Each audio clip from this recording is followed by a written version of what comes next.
I saw an interview yesterday talking about Hitler again, trying to make Hitler into the good guy and Winston Churchill into the bad guy. I just don't get it. I really don't get it. History, real history, is not a choose your own adventure kind of thing. It's ink on paper, orders in filing cabinets, telegrams, diaries, bodies. It's what actually happened, not what we hope happened. So let me just set the record straight on something, again, that is circulating, and somebody just has to calmly just say what the truth is. The thing is now that Hitler had no intention toward the West, that Britain didn't have to enter the war, that Winston Churchill, not Adolf Hitler, is the villain who dragged the world into conflict. Let me just say this calmly, factually, and finally. Germany's plans for Poland were not reactive. They were premeditated. The argument says that Britain roped the West into war by promising to defend Poland. No. Germany had already prepared to destroy Poland long before Neville Chamberlain ever made a pledge. How do I know this? Because in my history vault, I have one of the clearest pieces of proof. It's called Fall Weiss. It's Hitler's operational blueprint for the invasion of Poland, drafted in 1938, a year before Chamberlain said, we're going to guarantee their safety. So Poland was not a spontaneous reaction. Hitler was a liar. I know that's hard to get your arms around, but Hitler was a liar. It was not about German minorities. It was not about self-determination. It was about conquest. A step in Hitler's explicitly stated roadmap. Austria, Czechoslovakia, Poland, then the East. Britain didn't pull Germany into war. Germany was already marching toward war, global war. This year, celebrate Christmas that's all about family and freedom and American values. Give a gift from American Giant. Clothing made in America with American cotton and American workers. I started American Giant, over 10 years ago now, because I'd just gotten fed up with what I was seeing in the clothing industry in particular. It had become an industry that was making really cheap stuff. And I thought that was really bad for the things that we care about. I thought it was really bad for the people and places that make things. And there's something really magical when you connect with the people that are making your clothes and the places that are making your clothes, and you meet the farmers and you meet the knitters and you meet the people that are sewing the products. It makes you a real steward of that product. And I think as a consumer, there's a dimension to that matters. This year, give a gift of American quality, a gift that will last. American Giant makes the best hoodie you'll ever own, and so much more, including these cool and comfortable bomber jackets. Go to American-Giant.com/Glenn. Use my name and get 20% off your first purchase. Buy American this Christmas at American-Giant.com/Glenn. The second thing that has to be said clearly, Hitler didn't have designs on Britain and the West. Really? Well, Hitler wanted peace with Britain. Really? Because we have the paper trail again. No. He wanted peace. He had no Western ambitions.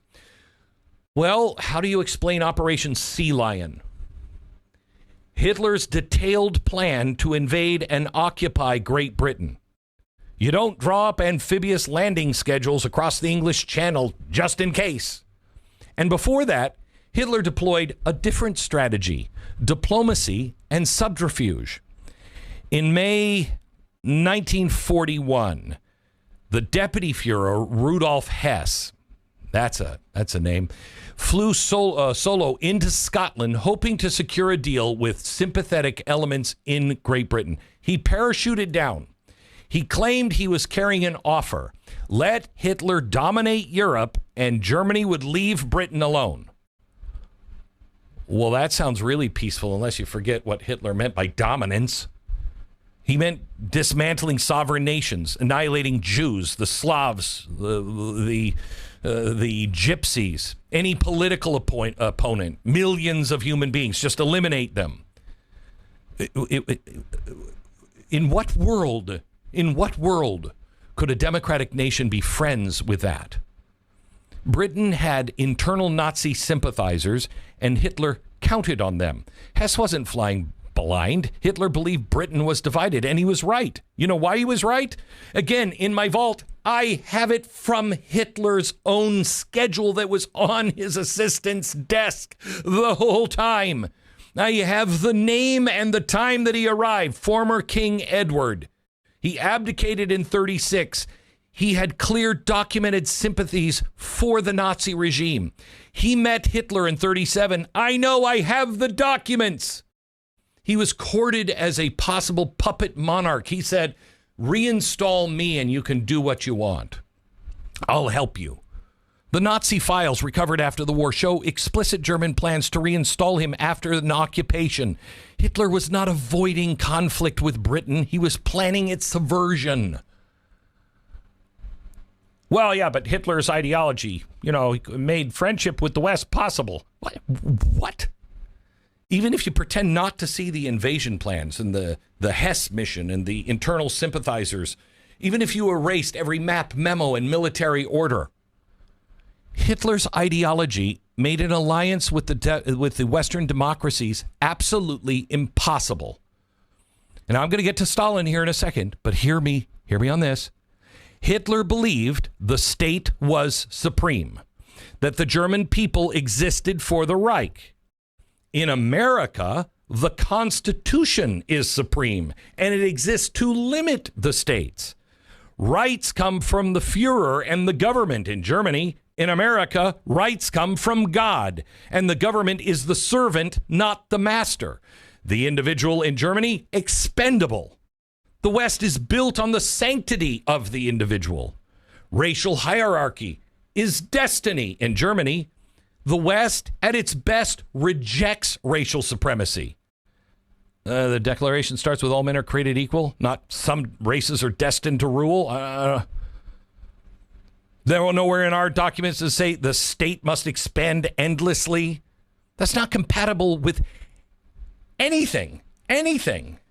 You cannot align with a regime whose foundational premise is that human dignity is a myth. Well, the West chose Stalin because we thought he was better. No, we chose survival. People are arguing now that the Allies should have sided with Hitler instead of Stalin. No rational reading of history supports any of that. Hitler and Stalin were both monstrous. And the Ribbentrop Pact proved that they were natural partners in evil, carving up Poland like a holiday roast, okay? But here's the brutal truth. Once Hitler launched Operation Barbarossa, is that what it's called, Stu? You know. Barbarossa, right? When he turned east. Barbarossa. When they turned to Russia, the question for us was no longer, hey, which dictator is better?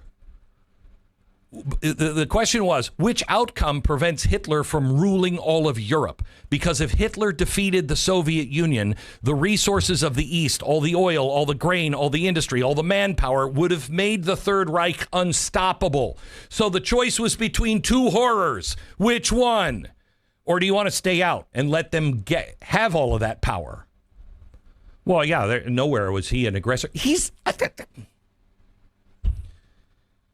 Only one, Hitler, had a trajectory of global domination at that time. Also, racial extermination and total state worship that could not coexist with Western civilization. We knew at the time Stalin was just as bad.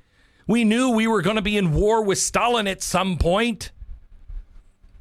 And you know who really knew that? Winston Churchill. He was the one saying we can't have this guy as an ally. Britain did not drag the world into war. Hitler did. And so let's go back to the central point. Churchill did not force a war. Chamberlain didn't conjure up a conflict out of thin air. The West didn't provoke Hitler. Hitler provoked history. He's the one who built the camps. And if you want to say you don't believe in the camps, God help us all. He's the one who wrote Mein Kampf. He's the one who armed in secret. He invaded without cause. He sought domination, not coexistence. To suggest otherwise, I mean, what is your intent, to rehabilitate him? Hitler? I mean, you're repeating the arguments Hitler made to excuse his aggression. This is not about defending Churchill, who I think is a hero, but it's about defending the record, the truth. So in our moment of confusion and upheaval and ideological extremism, we don't lose our footing on the bedrock of fact. This is the dangerous door we must not reopen. When we begin to question whether the West should have resisted Hitler, where are we going? When we entertain the idea that freedom and tyranny could have coexisted, you're not just rearranging interpretations, you're reopening a door millions died to close. History's not there to flatter us. Did the United States do bad things in World War II? Yeah.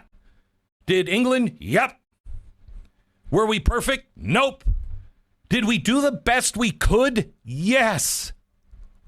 You know, sometimes your only choice is between bad and worse. You cannot allow somebody like Hitler just to continue to grow and grow and grow and gobble resources and then take over the Soviet Union. And then what? Have all of those resources to take the rest of the world?